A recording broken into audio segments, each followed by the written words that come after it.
pagi.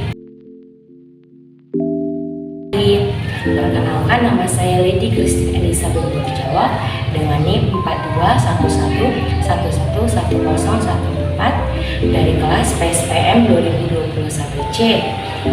Adapun tujuan saya membuat video ini adalah untuk menyelesaikan tugas dari mata kuliah Statistika Inferensial dengan dosen pemampu Ibu Priyati Ningsi Sagala, SPD, MPD.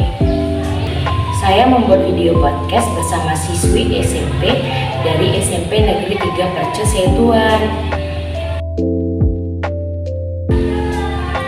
di mana podcast yang saya buat bersama siswi SMP tersebut dengan judul podcast Bullying di SMP. Di podcast kali ini kami akan menjelaskan mengapa bullying itu bisa terjadi dan bagaimana cara menghentikannya menurut dari pelaku dan korban bullying tersebut. Saksikan video podcastnya ya.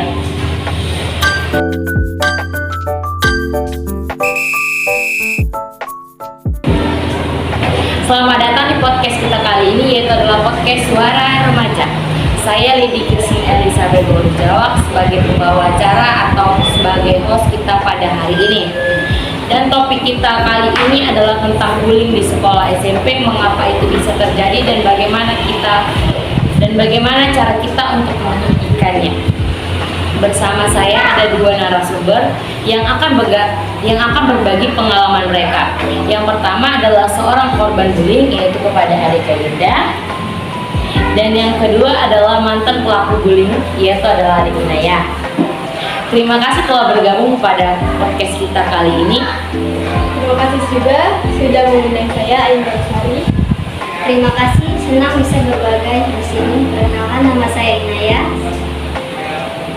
Mari kita mulai dengan memahami pengalaman masing-masing dari Adik Ayunda. Bisakah ceritakan bagaimana pengalamanmu sebagai korban bullying? Jadi saya itu pernah dibully di waktu saya awal masuk di kelas 7. Di awalnya itu teman-teman saya itu hanya mengejek saya kecil saja, tapi lama-kelamaan mereka mulai mengejek saya, mengejek penampilan saya. Pokoknya mereka selalu mengejek saya lah. Dan itu membuat saya merasa kesepian, tertekan juga. Dan mereka sering sekali mengejek saya sehingga mereka masukkannya itu sampai ke media sosial juga. Itu pasti sangat berat bagimu, dan bagaimana perasaan adik saat mengalami hal tersebut?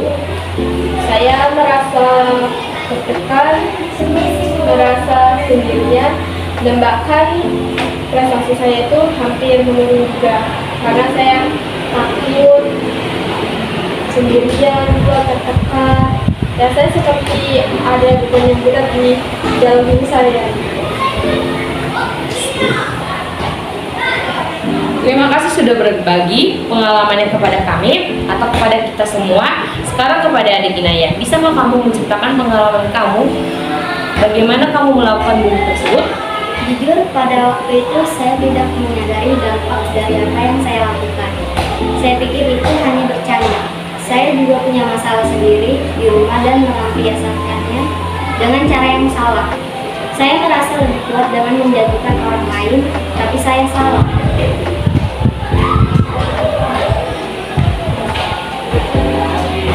Apa yang membuat kamu itu sadar bahwa tindakan yang kamu lakukan, tindakan bullying tersebut adalah tindakan yang salah? Saya menyadarinya ketika melihat dampak dari tindakan saya pada korban. Lalu ada program dari sekolah yang membantu kami memahami konsekuensi bullying.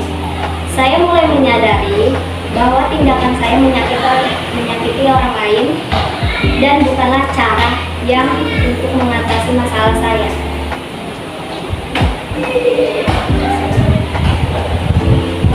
Berarti menurut kalian tuh, apa yang bisa kalian lakukan untuk menghentikan bullying yang terjadi di sekolah kita ini? Saya pikir penting di sekolah itu kita menciptakan sekolah yang suportif dan juga lingkungan yang aman. Guru dan siswa lainnya seharusnya juga selalu peka dan mendukung siswa-siswa yang sedang dibully. Dan selama itu Selain itu ada baiknya juga kita membuat program dan workshop yang mengedukasikan siswa tentang dampak negatif bullying.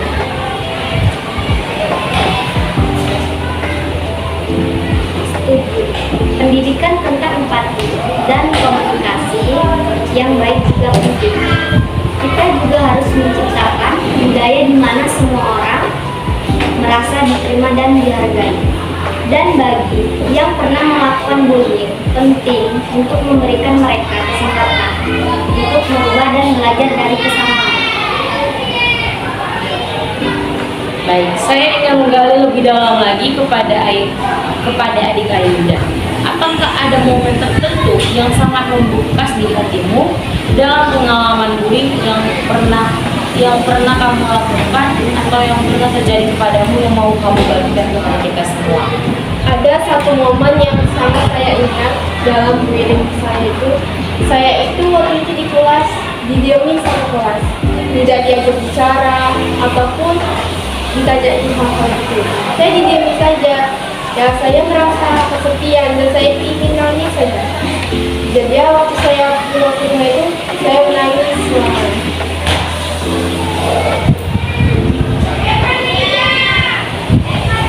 Itu pasti sangat menyakitkan bagimu. Bagaimana kamu bisa melewati masa-masa sulit tersebut? Saya beruntung mempunyai keluarga yang sangat mendukung saya. Mereka selalu ada untuk mendengarkan dan memberikan semangat kepada saya. Selain itu, saya juga menemukan kekuatan dalam hobi saya seperti melukis, membaca, dan juga menulis. Saya mencoba fokus pada hal-hal yang membuat saya itu bahagia. Dan perlahan-lahan saya kembalikan kepercayaan diri saya sendiri. Terima kasih sudah berbagi kepada adik Ayunda atas pengalamannya. Selanjutnya kepada adik Inaya, apakah ada momen atau kejadian yang membuat kamu mulai mengintrospeksi diri bahwa perilaku atau kelakuan bullyingmu itu adalah perilaku yang salah dan bagaimana kamu bisa mengubahnya? Ya, ada satu kejadian yang sangat membekas bagi saya. Suatu hari, guru BK kami mengadakan sesi yang mengajak siswa untuk berbicara tentang perasaan mereka terkait bullying. Salah satu teman saya juga menjadi korban berdiri dan menceritakan bagaimana dia merasa hancur karena bullying. Termasuk saya lakukan. Saat itu saya merasakan bersalah dan malu. Itu menjadi titik balik bagi saya untuk berubah. Apa langkah pertama yang kamu ambil setelah menyadari kesalahanmu itu untuk berubah? Saya minta maaf kepada teman-teman saya secara langsung. Saya juga mulai terlibat dalam kegiatan anti bullying di sekolah dan mengikuti konseling untuk memahami lebih dalam tentang perilaku saya. Hal ini membantu saya untuk belajar bagaimana berempati, menghormati orang lain. Kamu sudah masuk ke dalam kegiatan anti bullying ataupun kegiatan sosial mengenai anti bullying. Ini adalah cerita yang sangat menginspirasi bagi kami. Menurut kalian nih, apakah atau bagaimanakah peran sekolah bagaimanakah peran sekolah dan komunitas dalam mengatasi masalah bullying ini? Sekolah dan komunitas harus bekerja sama untuk menyatakan lingkungan yang inklusif dan mendukung. Program edukasi tentang bullying harus dimasukkan dalam kurikulum dan penting bagi sekolah untuk memiliki kebijakan yang tegas terhadap bullying. Orang itu juga harus dilibatkan dalam upaya itu.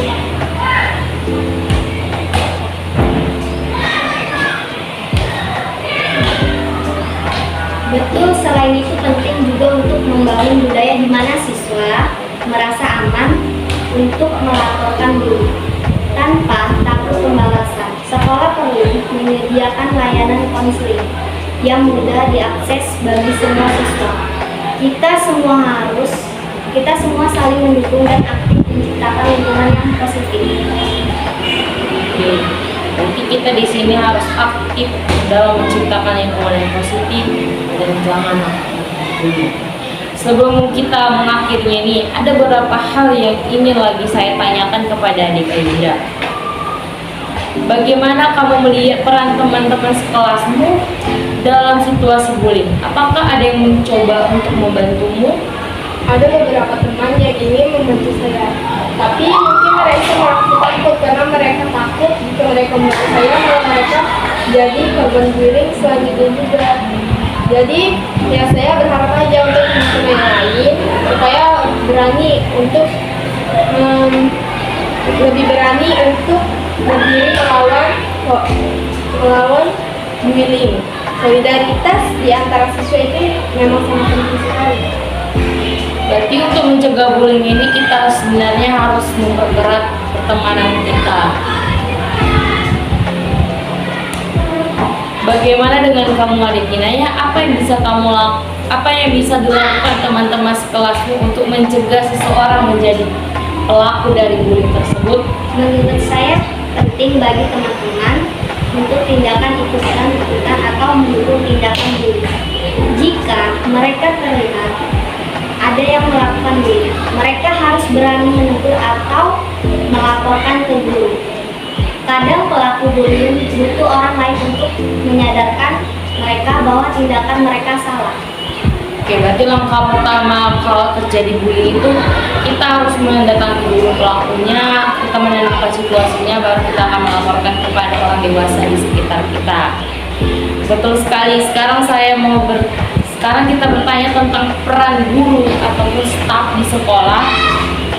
Kepada adik Ayunda, apakah yang bisa kamu harapkan dari guru dan staf di sekolah dan pada saat kamu mengalami bullying tersebut? Saya harap guru-guru sekolah harus lebih peka dan lebih cepat tanggap. Guru harus lebih aktif mengamati perilaku siswa di kelas dan di luar kelas. Jika ada tanda-tanda bullying, harusnya mereka segera cepat-cepat mengedukasikannya. Dukungan emosional dari guru juga sangat penting bagi siswa bullying. Jadi kalau terjadi misalnya bullying di sekolah, cepat-cepat diselesaikan bullyingnya supaya tidak merajalela. Dan bagaimana menurut kamu kepada adik Inaya? Bagaimana peran guru dan staf di sekolah dalam mencegah dan mengatasi bullying? Guru dan staf sekolah harus mengadakan lebih banyak kegiatan yang mempromosikan empati dan kerjasama. Mereka juga harus mengadakan diskusi terbuka tentang bullying secara rutin dan memastikan bahwa semua siswa mengerti dampak negatif dari bullying. Pelatihan untuk guru tentang cara menangani kasus bullying juga sangat penting. Nanti di sini kita juga harus memberikan perhatian yang khusus kepada pelaku ataupun korban bullying tersebut. Apa ada program atau inisiatif di sekolah kalian yang menurut kalian sangat efektif dalam mengatasi atau memberantas ataupun mengurangi bullying tersebut? Di sekolah saya ada program mentoring di mana siswa yang lebih tua membimbing siswa yang lebih muda. Itu membantu menciptakan hubungan yang lebih positif dan membuat saya merasa lebih aman. Selain itu, ada juga sesi konseling yang tersedia bagi siswa yang membutuhkannya. Oke, berarti ada program harus siswa yang lebih tua berbicara dengan siswa yang muda. Karena itu kan dia lebih dekat kepada siswa, Harus bisa mengajari hal-hal positif kepada adik-adik. kan kita nggak para canggung gitu kepada kakak-kakak. Kalau kepada guru kan paling canggung gitu. Itu adalah contoh-contoh inisiatif yang sangat bagus. Apa pesan kalian kepada para pendengar ataupun para penonton yang menonton podcast kita kali ini yang mungkin sekarang sedang berada di posisi yang seperti kamu lakukan dulu? Jangan takut untuk berbicara dan mencari bantuan. Bullying bukan suatu yang harus ditolerasikan, dan ada juga orang-orang sekitar kalian yang siap membantu kalian. Kalian itu tidak sendirian, jadi jangan takut untuk meminta tolong kepada orang lain. Bagi yang pernah melakukan bullying, penting untuk introspeksi dan berusaha berubah. Ketika semua bisa belajar dari kesalahan kita dan menjadi pribadi yang lebih baik, mari kita ciptakan lingkungan yang lebih positif untuk semua orang. Oke, baik. Kepada korban bullying kita itu jangan merasa sendirian jika terjadi bullying di sekolah. Dan kepada pelaku itu kita harus mengintrospeksi diri bahwa perilaku ataupun kelakuan yang terjadi atau perilaku bullying itu adalah perilaku atau tindakan yang salah. Saya ingin mengingatkan kepada para pendengar bahwa penting untuk selalu waspada terhadap tanda-tanda bullying. Jika kalian melihat ataupun mengalami bullying tersebut, segera laporkan kepada orang dewasa yang dapat kalian percaya ataupun kepada teman-teman sekalian atau sahabat dekat kalian juga bisa, seperti guru, orang tua, ataupun sahabat kalian. Jangan biarkan bullying ini berkelanjutan tanpa tindakan yang tegas. Dan bagi teman-teman yang merasa kesulitan untuk berbicara, banyak sekali sekarang menyediakan kotak pengaduan anonim yang rapi untuk menggunakan jika itu membuat kalian merasa jauh lebih aman dan nyaman juga. Penting juga untuk manipulasi diri sendiri tentang bullying. Banyak sumber daya online yang bisa membantu kalian memahami lebih baik tentang bagaimana menghadapi dan menghentikan bullying. Jadilah bagian dari solusi, bukan masalah. Tepat sekali atas pernyataan dari adik Inaya dan adik Ayunda. Setiap tindakan kecil itu bisa berdampak besar. Terakhir saya ingin berterima kasih kepada pendengar yang telah mengikuti podcast kami pada hari ini. Partisipasi kalian sangat berarti bagi kami. Dan bersama-sama kita membuat perubahan positif yang besar. Terima kasih atas pesan-pesan inspiratif kalian yang kalian berikan kepada kami. Saya yakin banyak pendengar ataupun penonton sekalian yang merasa terbantu dengan wawasan ataupun pengalaman pribadi yang kalian berikan kepada kami hari ini. Terima kasih kembali pada KS dan kami sebagai untuk menanyakan tentang diri ini. Terima kasih sudah mendengar cerita tentang bullying yang ada tentang di sekolah. Sebelum kita benar-benar mengakhirinya, ada beberapa poin kunci ataupun poin penting yang ingin saya rangkum atau yang ingin saya sampaikan kepada pendengar atau penonton sekalian.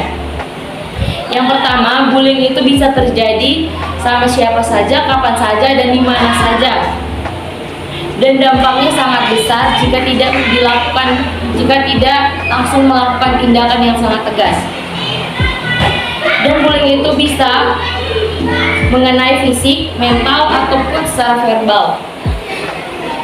Yang kedua, pentingnya dukungan dari keluarga, teman, dan guru yang tidak bisa diremehkan. Apalagi itu dukungan dari sahabat. Sahabat kan dekat tuh sama kita. Itu penting banget sama kita.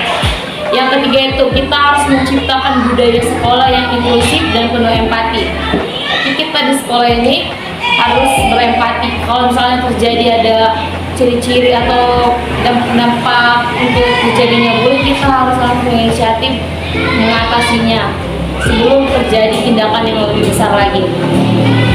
Betul, jangan pernah merasa malu dan takut untuk meminta bantuan pada orang lain. Kalian itu layak untuk dihargai dan diperlakukan dengan baik.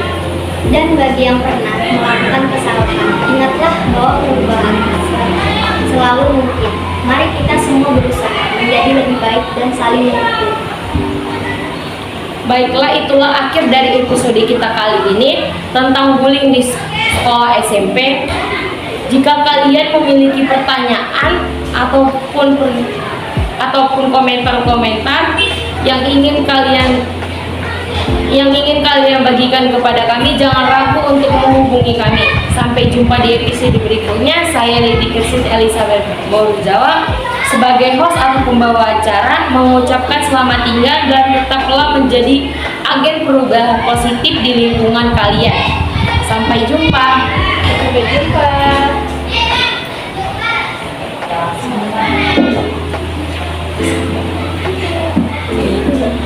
Terima kasih telah mendengarkan. Tetaplah bersama kami di podcast kami berikutnya untuk topik-topik menarik lainnya. Sampai jumpa dan selamat beraktivitas.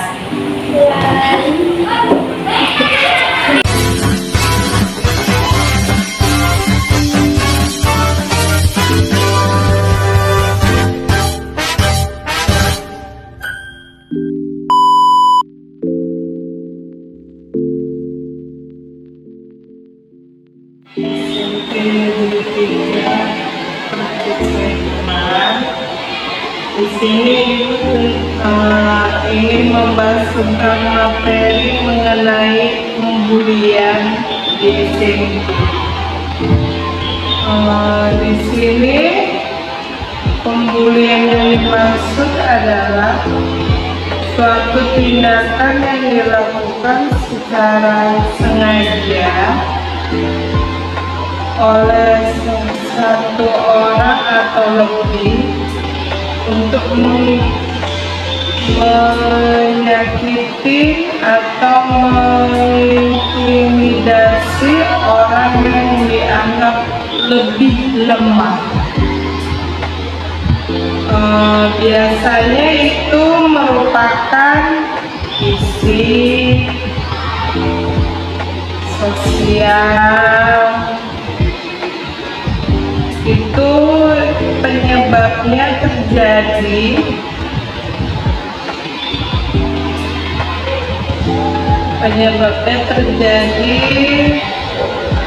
pembulian ini, yaitu kebutuhan akan kekuasaan. Misalnya dia merasa dirinya itu bos di dalam kelas gitu kan. Jadi yang merasa lemah ini selalu dibully gitu kan. Jadi merasa tidak nyaman atau perlakuan pembulian ini membuat diri dia cemas atau kekhawatiran untuk masuk ke kelas itu atau sekolah. Di sini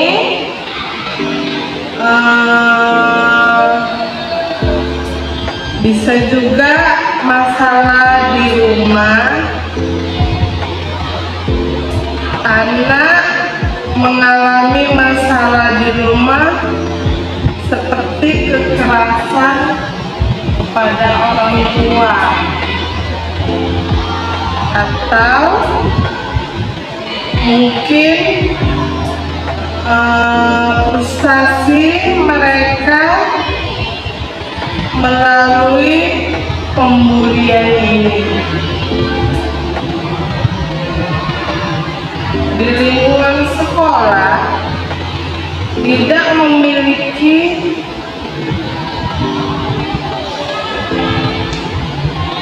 pembulian atau lingkungan yang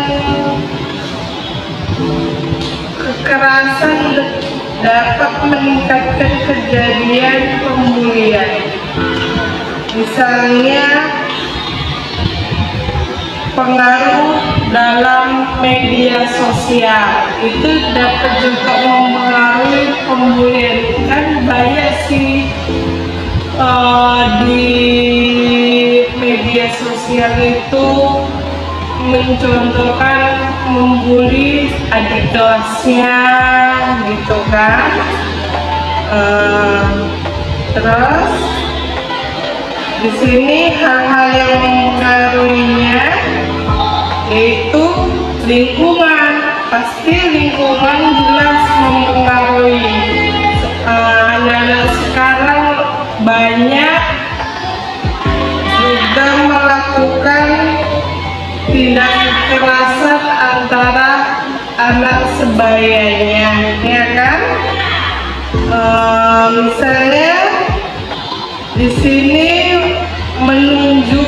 keberanian atau kekuatan dapat mendorong melakukan pembulian itu. Misalnya gini, dia merasa dirinya tuh hebat, kuat gitu kan, jadi dapat menindas teman-teman yang merasa dirinya lemah kan. Di sini dampaknya atau korbannya itu dampaknya dapat melukai teman, misalnya cedera, sakit kepala, ataupun bisa gangguan dalam tidur, misalnya gelisah dia gitu kan, karena dia dibully aja, malaslah sekolah, jadi kan mengganggu konsentrasi dalam belajar juga, ya kan. Di sini perilaku pembulian itu cenderung lebih agresif dan bermasalah dalam interaksi sosial. Terus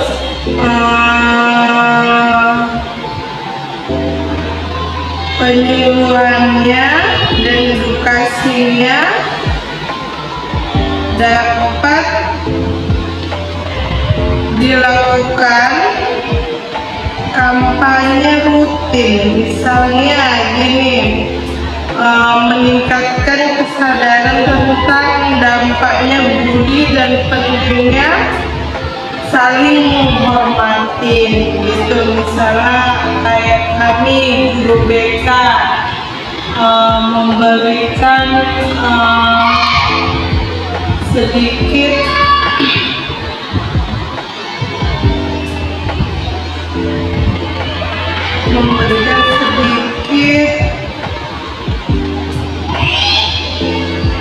mengajarkan atau memberikan sedikit integrasikan pendidikan karakter dalam kurikulum untuk mengajarkan nilai-nilai empati, menghargai orang lain, dan keterampilan sosial. Lingkungan yang aman di sini kebijakan nol toleransi terhadap pembulian dengan sanksi yang jelas dan tegas, misalnya pengawasan, tingkatan pengawasan di area-area rawan pembulian seperti lapangan dan kantin. Itu kan rawan dia, kalau di lapangan nanti istirahat mereka sering dilempar atau dipukul itu kan. Kalau yang nampak anaknya lemah gitu dijailin gitu kan. Kalau di kelas kan kadang ada gurunya, mereka makanya membuat pembulian itu bisa di lapangan atau di kantin gitu kan. Di sini pelatihan untuk guru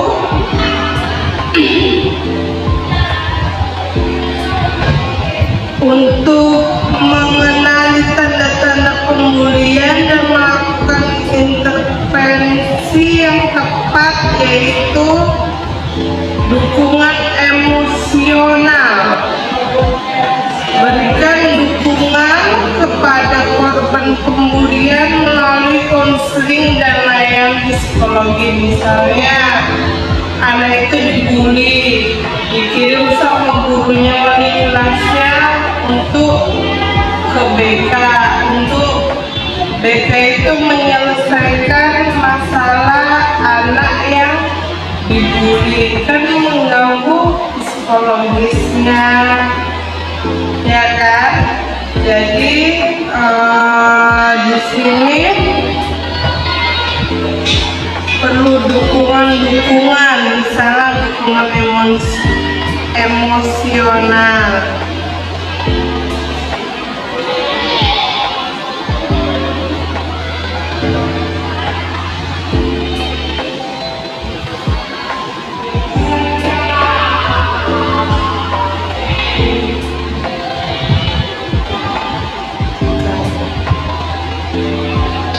Terima kasih.